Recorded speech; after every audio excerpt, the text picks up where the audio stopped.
ورحمۃ اللہ وبرکاتہ۔ الحمد للہ الذی خلق الانس والجان والصلاة والسلام علی النبی صاحب الامن والامان وعلى آلہ وصحبہ ما دام الملوان، اما بعد فاعوذ باللہ من الشیطان الرجیم، بسم اللہ الرحمن الرحیم۔ عن معاویہ قال قال رسول اللہ صلی اللہ تعالی علیہ وآلہ وسلم: من یرید اللہ بہ خیرا یفقہہ فی الدین، انما انا قاسم واللہ یؤتی۔ صدق رسول اللہ صلی اللہ تعالی علیہ وآلہ وسلم۔ آئیے عرض و معروف سے قبل ہمارے آپ کے ساری کائنات کے آقا و مولا، مدینہ میں آرام فرمانے والے آقا، لمبے لمبے ہاتھوں سے بھیگ دینے والے داتا، رب کائنات کا پیارا دائی حلیمہ کا راج دلارا، آمنہ بی کی آنکھوں کا تارا، عبداللہ کا بہت پیارا، سرور کون نور مجسم روحی فدا، جناب محمد رسول اللہ صلی اللہ تعالی علیہ وآلہ وسلم کی بارگاہ اقدس میں درود پاک کی حسین ڈالیاں پیش کریں، پڑھیں محبت کے ساتھ بآواز بلند: اللہم صلی علی سیدنا مولانا مأوانا ملجانا محمد وعلی آلہ واصحابہ وبارک وسلم، صلاۃ و سلام علیکہ یا سیدی یا رسول اللہ صلی اللہ تعالی علیہ وعلی آلہ وسلم۔ آج شعبان المعظم کی پہلی تاریخ ہے۔ اسی مقدس مہینے کی دوسری تاریخ کو یعنی 2 شعبان کو حضرت امام الائمہ کاشف الغمہ حضرت امام اعظم سیدنا نعمان بن ثابت ابو حنیفہ رضی اللہ تعالی عنہ کا وصال پر ملال ہوا۔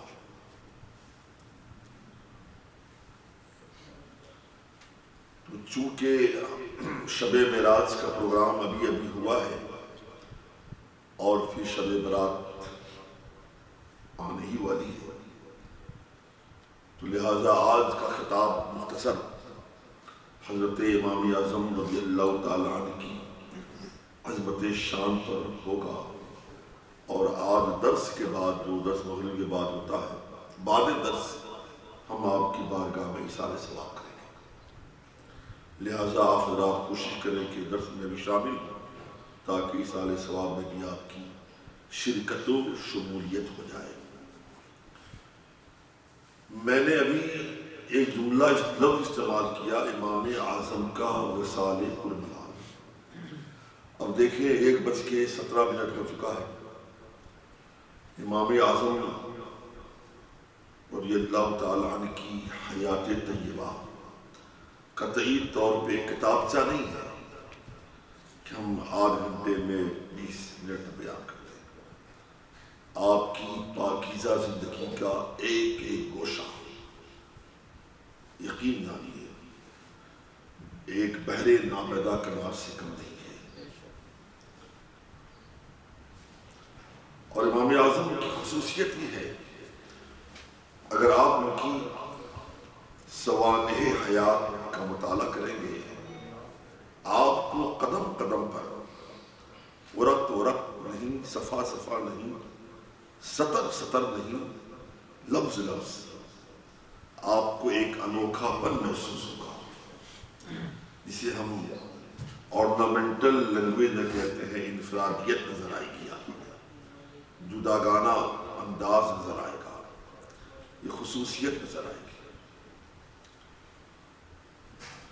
میں نے کہا کہ میں نے عرض کیا حضرت امام اعظم کا وصال پرملال ہوا شعبان کی 2 تاریخ کو 150 ہجری میں، 80 ہجری میں آپ کی ولادت باسعادت ہوئی کوفے کی سرزمین پر، اور آپ کا وصال پرملال 180 ہجری میں ہوا۔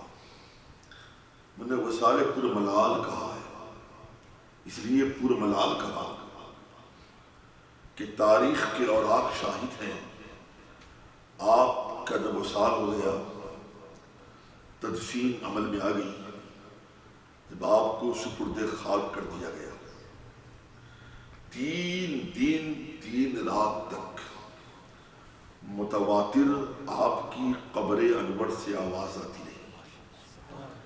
آواز کیا تھی؟ ذهب الفقه ولا فقیہ لکم فاتقوا اللہ۔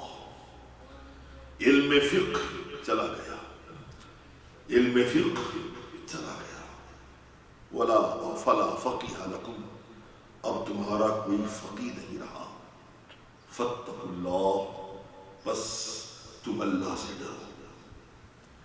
یہ 3 دن متواتر آپ کی قبر انور سے یہ آواز آتی رہی۔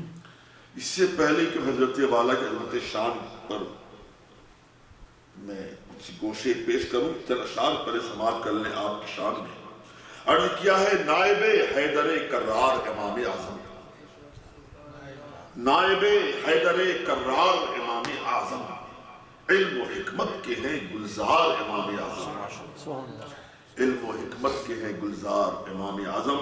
ہے ائمہ میں، ائمہ امام کی جمع ہے ائمہ میں مقام ان کا بلند و بالا، ہے ائمہ میں مقام ان کا بلند و بالا، تابعیت سے ہیں سرشار امام اعظم، تابعیت سے ہیں سرشار امام اعظم، اور واضح کہتے ہیں حدیث گڑھنے والے کو، واضعین ان سے ہوئے سارے جہاں میں رسوا، واضعین ان سے ہوئے سارے جہاں میں رسوا، ہیں حدیثوں کے نگہدار امام اعظم، ہیں حدیثوں کے نگہدار امام اعظم، اور مسئلے 80,000 آپ سے ہیں مستنبط، مسئلے 80,000 آپ سے ہیں مستنبط، فقہ کے مطلع انوار امام اعظم، فقہ کے مطلع انوار امام اعظم، اور سنتے ہی سورہ زلزال ہوئے اشک آلود، سنتے ہی سورہ زلزال ہوئے اشک آلود، رحمت رب کے ہیں حقدار امام اعظم، سامنے ان کے جبین عقلاء کی ہے خم۔ حضرت علی بن عاصم فرماتے ہیں کہ تمام لوگوں کی عقل ایک جگہ رکھو اور دوسری جگہ امام اعظم کی عقل رکھی جائے، تو فرماتے ہیں کہ تمام لوگوں کی جو آدھی عقل ہوگی وہ امام اعظم کی ہوگی۔ عقل اور خدا فرماتا اگر میں کہہ دوں درخت نہیں سونا ہے تو میں ثابت کر دکھاؤں گا۔ یہ آپ کی حاجی جوابی اور آپ کی عقل کی پرواز تھی، جسے خدا نواز دے دانا بخشن خدا بخشندہ، سامنے ان کے جبین عقلاء کی ہے خم، ارے عقل و دانش کے ہیں مینار امام اعظم، اور مقتا ہے کہ ان کے اذکار سے وابستہ ہے روحانی سکون، ان کے اذکار سے وابستہ ہے روحانی سکون، قدسی قندیلے دلے دار ہیں امام اعظم، نائب حیدر کرار امام اعظم، علم و حکمت کے ہیں گلزار امام اعظم۔ صلو علی الحبیب، اللہم صلی علی سیدنا مولانا مولانا ملجانا محمد وعلی آلہ واصحابہ بارک وسلم، صلاة و سلام علیکہ یا سیدی یا رسول اللہ صلی اللہ تعالی علیکہ وعلی آلہ وسلم۔ امام اعظم رضی اللہ تعالی عنہ چاروں اماموں میں آپ کو کو خصوصیت یہ ہے کہ آپ تابعی ہیں، کئی صحابہ کرام سے آپ کی ملاقات رہی ہے اور آپ نے استفادہ بھی کیا ہے، اور جہاں تک آپ کے ذوق علمی کا تعلق ہے، آپ کو معلوم انہوں نے کتنے اساتذہ سے استفادہ کیا؟ 4000 اساتذہ کرام سے آپ نے استفادہ کیا ہے۔ یہ ذوق علمی جو وافر انداز میں آپ کے اندر موجود تھا، اس کی وجہ کیا ہے آگے چل کے بتاؤں گا۔ پہلے آپ یہ سماعت کریں کہ امام اعظم رضی اللہ تعالی عنہ کی جو منفرد شخصیت ہے، جو آپ کی جداگانہ عظمت شان ہے، اس کا اہم سبب کیا ہے، پھر وہ جاننے ہیں۔ اگر آپ گہرائی اور گہرائی میں جائیں گے تو یہ بات بالکل مترشح واضح صاف ہو جائے گی کہ امام اعظم کی عظمت شان کی وجہ رسول کائنات صلی اللہ علیہ وسلم کی بشارت بھی ہے اور مولائے کائنات کی دعائیں بھی شامل ہیں۔ حدیث کے الفاظ ہیں، رسول کائنات صلی اللہ تعالی علیہ وآلہ وسلم نے ارشاد فرمایا، میں 2 حدیث آپ کے سامنے پیش کروں۔ ایک حدیث میں صراحت کے ساتھ میں امام اعظم کے نام کے ساتھ میرے سرکار نے پیشن گوئی فرمائی، اور دوسری حدیث میں اشارتاً ہے، صراحتاً نہیں ہے۔ دونوں حدیثیں سماعت کر لیں، پھر اس کے بعد میں مولائے کائنات کی دعائیں کیسے آپ کے شامل حال نہیں ہیں وہ انشاءاللہ میں پیش کروں گا۔ حدیث کے الفاظ یہ ہیں، قول رسول اللہ صلی اللہ تعالی علیہ وآلہ وسلم، سیأتی من بعدی رجل یحیی السنۃ ویمیت البدعۃ وہو نعمان بن ثابت۔ یاد رہے کہ امام اعظم کا نام نعمان ہے، آپ کے والد گرامی کا نام ثابت ہے، اور آپ کے دادا کا نام بھی نعمان ہے، نعمان بن ثابت بن نعمان۔ اب حدیث کے الفاظ جو آپ نے سماعت فرمائے ہیں، اب ترجمہ سماعت کیجئے۔ رسول گرامی قدر صلی اللہ تعالی علیہ وآلہ وسلم ارشاد فرماتے ہیں، سیأتی من بعدی، ان قریب میرے بعد آئے گا، رجل ایک شخص، ان قریب میرے بعد ایک ایسا شخص آئے گا، یحیی السنۃ ویمیت البدعۃ، جو میری سنتوں کو زندہ کرے گا، میری سنتوں کے جسم میں تازہ روح پھونکے گا اور بدعتوں کا قلعہ کبا کر دے گا۔ اس شخص کا نام نعمان بن ثابت ہو۔ یہ صراحتاً ذکر ہے امام اعظم کا، اشارتاً وہ بھی سن لیں آپ نے۔ حضرت ابو ہریرہ رضی اللہ تعالی عنہ مائنہ صحابی رسول ہیں، آپ فرماتے ہیں ہم صحابہ کرام رسول پاک صلی اللہ علیہ وسلم کی بارگاہ گوہربار میں بیٹھے ہوئے تھے، اچانک رسول پاک صلی اللہ علیہ وسلم پر نزول وحی ہونا شروع ہوا، وحی نازل ہونا شروع ہوئی۔ حضرت ابو ہریرہ فرماتے ہیں جب آیت نازل ہوئی وآخرین منہم لما یلحقوا بہم، تو ہم نے آیت سنی، نازل ہوئی، سرکار نے اس آیت کا ذکر کیا، تو ہم نے نزول وحی کے بعد عرض کی، یا رسول اللہ صلی اللہ علیہ وسلم آپ پر یہ آیت نازل ہوئی ہے وآخرین منہم لما یلحقوا بہم، کہ بعد میں آنے والے لوگ ہم سے ملاقات کریں گے، وہ بڑی عظمت شان کے مالک ہوں گے، وہ علم و حکمت کے جبل شامخ ہوں گے، وہ اوصاف و کمالات کے بحر ناپیدا کنار ہوں گے۔ حضور والا آقا، یا وہ لوگ ہم سے کب ملاقات کریں گے، ان کی پہچان کیسے ہوگی، کب ملاقات کریں گے؟ اتنا کہنا تھا، میرے آقا صلی اللہ علیہ وسلم نے حضرت سلمان فارسی رضی اللہ تعالی عنہ کے کندھے پہ ہاتھ رکھا، دستے پاک رکھا، دستے رحمت و شفقت و نبوت رکھا۔ اس کے بعد میرے آقا فرمانے لگے، لو کان الایمان عند الثریا لنالہ رجال من ہؤلاء۔ سرکار نے ارشاد فرمایا، امام حضرت سلمان فارسی کے کندھے پہ ہاتھ رکھ کر، کہ اگر ایمان ثریا تک پہنچ جائے، اگر ایمان ثریا تک بھی پہنچ جائے، تو کندھے پہ ہاتھ رکھ کے کہہ رہے ہیں نا سرکار، سلمان فارسی کے، اگر ایمان سوریا تک بھی پہنچ جائے تو اس کے قبیلے کے لوگ یا اس کے خاندان کے لوگ، اس کی نسل کے لوگ ایمان کو بآسانی حاصل کر لیں گے۔ معلوم ہے اس پر شارحین حدیث فرماتے ہیں، یہاں جو یہ کہا گیا رجال من ہؤلاء، اس سے مراد امام اعظم کی ذات گرامی۔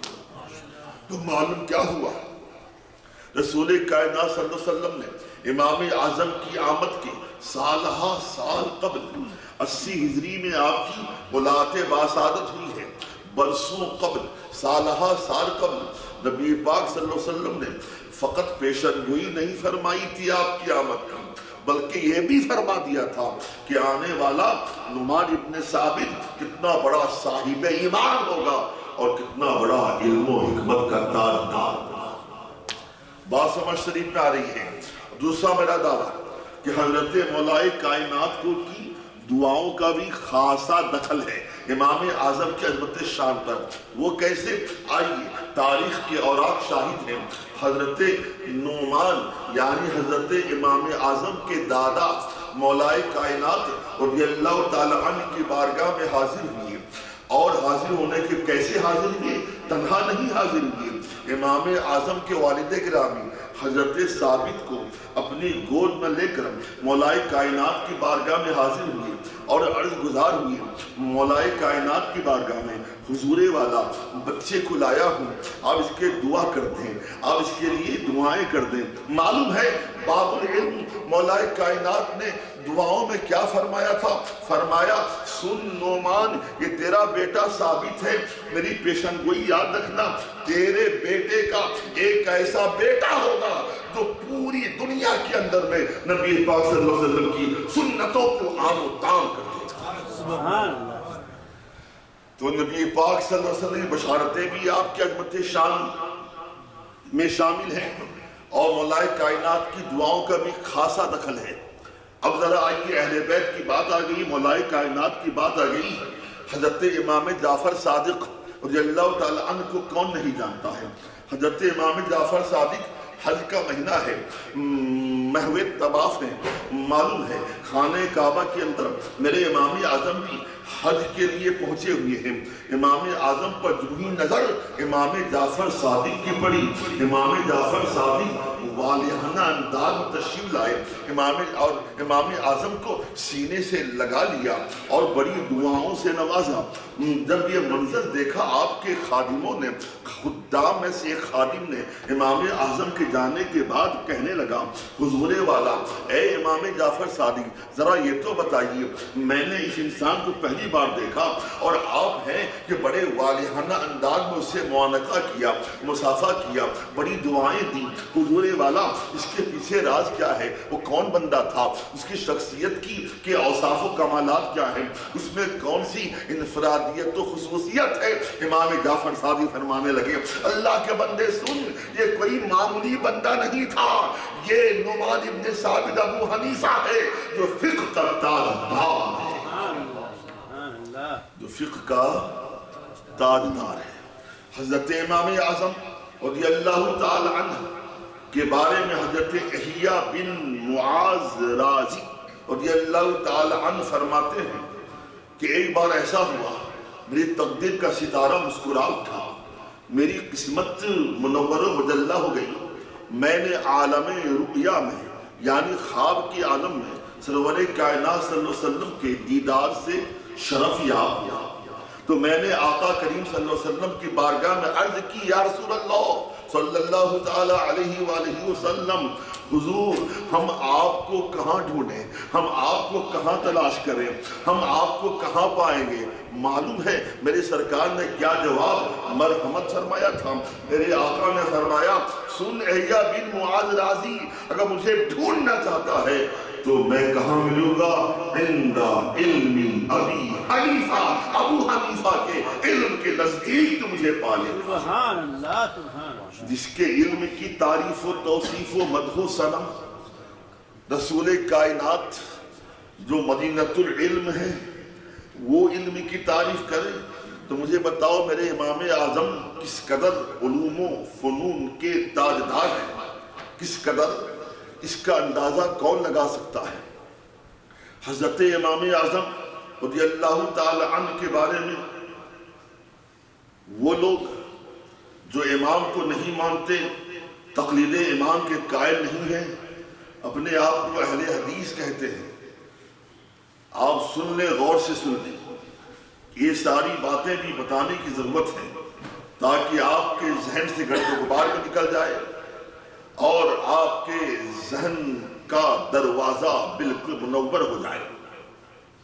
میں عرض کروں، پہلی بات کہ اہل حدیث کوئی ہو ہی نہیں سکتا. موضوع بدل رہا ہے ویسے. اہل حدیث کوئی ہو ہی نہیں سکتا. کیا مطلب؟ حدیث پر کوئی بھی عمل کر ہی نہیں سکتا. چونکیے گا نہیں، حدیث، ہر حدیث لائق عمل نہیں ہے.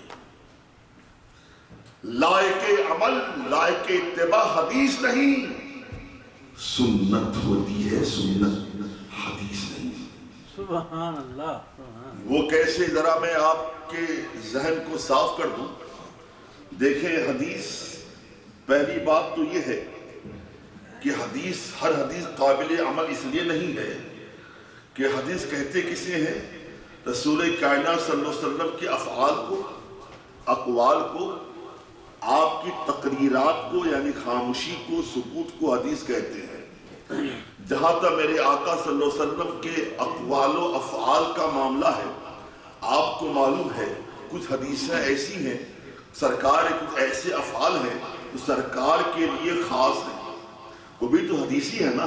جو حدیث کا معنی ہوا قول رسول، فعل رسول، تو سرکار کے جتنے افعال ہیں تو حدیث ہے کہ نہیں ہے؟ بولو. جتنے اقوال ہیں حدیث ہے کہ نہیں ہے؟ بالکل حدیث ہے.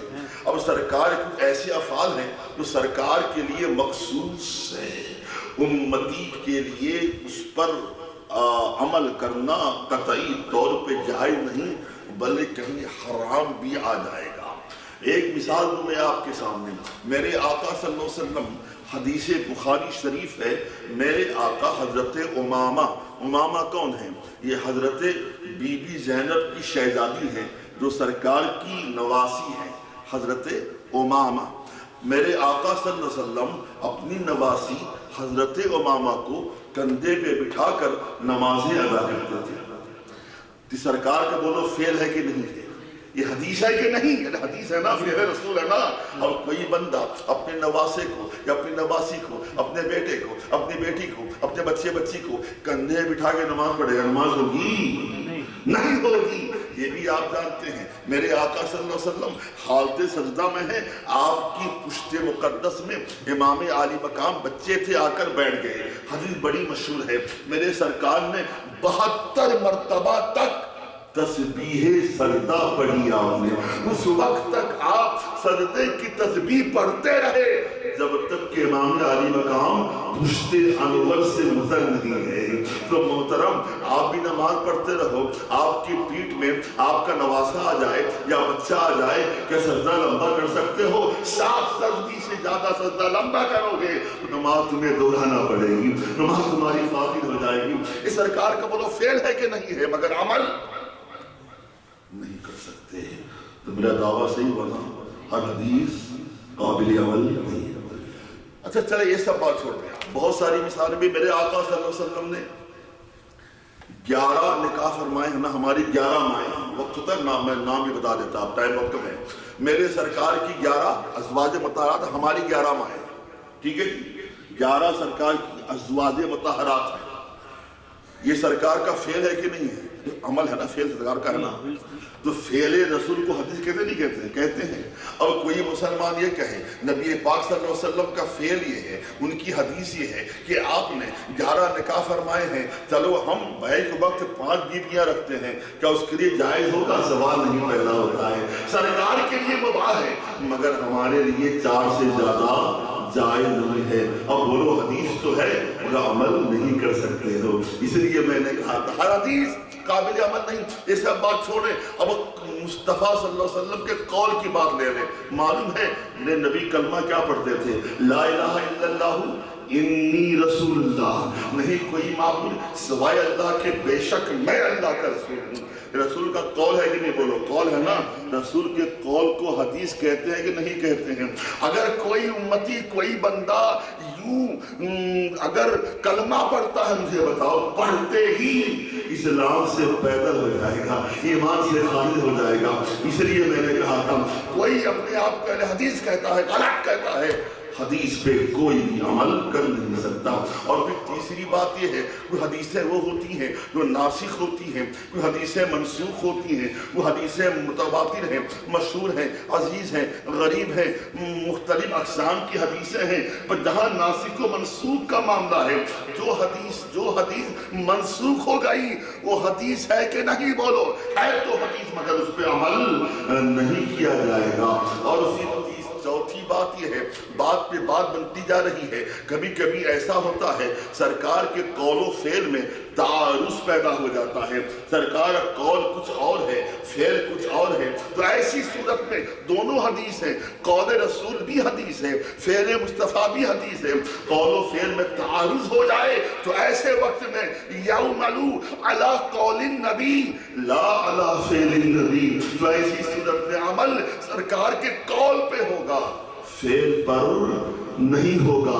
فعل پر نہ ہونا اس بات کی دلیل ہے ہر حدیث قابل عمل نہیں ہوتی ہے۔ اس لیے میں نے کہا تھا کہ سنت، سرکار کی جو سنت ہے، کیا مطلب؟ یعنی وہ چیزیں جو سرکار نے، وہ چیزیں جو سرکار کے لیے خاص نہ ہوں، سرکار کے لیے مخصوص نہ ہوں، اور وہ احادیث جو منسوخ نہ ہوں، بات سمجھ نہیں پا رہی ہے؟